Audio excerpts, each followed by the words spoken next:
नाज़रीन किराम अस्सलामु अलैकुम वरहमतुल्लाहि वबरकातुहू। आप देख रहे हैं नासरी मीडिया यूट्यूब चैनल। अगर आप यूट्यूब पर देख रहे हैं तो आप हमारे चैनल को सब्सक्राइब कीजिए। अगर आप फेसबुक पर देख रहे हैं तो आप हमें फॉलो कीजिए।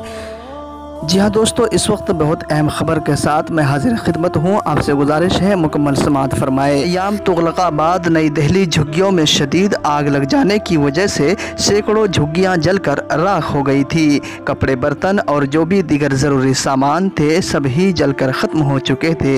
हज़रत मौलाना सैयद महमूद असद मदनी साहब ज़ीदा मजदहू नाज़िम उमूमी जमीयत उलमा हिंद की हिदायत पर मौलाना मोहम्मद दाऊद ज़फ़र अमीन साहब नायब सदर जमीयत उलमा सूबा दिल्ली की सरबराही में जमीयत उलमा सूबा दिल्ली का वफ़द, जिसमें क़ारी अब्दुल समी नायब सदर जमीयत उलमा, मौलाना मोहम्मद जावेद सिद्दीकी क़ासमी जनरल सेक्रेटरी जमीयत उलमा सूबा दिल्ली, क़ारी अहरारुल हक़ जौहर क़ासमी सेक्रेटरी जमीयत उलमा सूबा दिल्ली ने तुगलकाबाद उन झुग्गियों का मुआयना किया जिसमें गुज़िश्ता रोज़ भयानक आग लगी थी।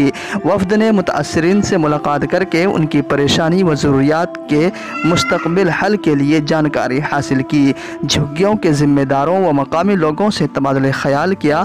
जमीयत उलमा सूबा दिल्ली हुकूमत से मुतालबा किया कि इन परेशान हाल व बदहाल मुतासरीन को पायदार व मुस्तक़बिल रिहायशी कॉलोनी बनाकर दी जाए।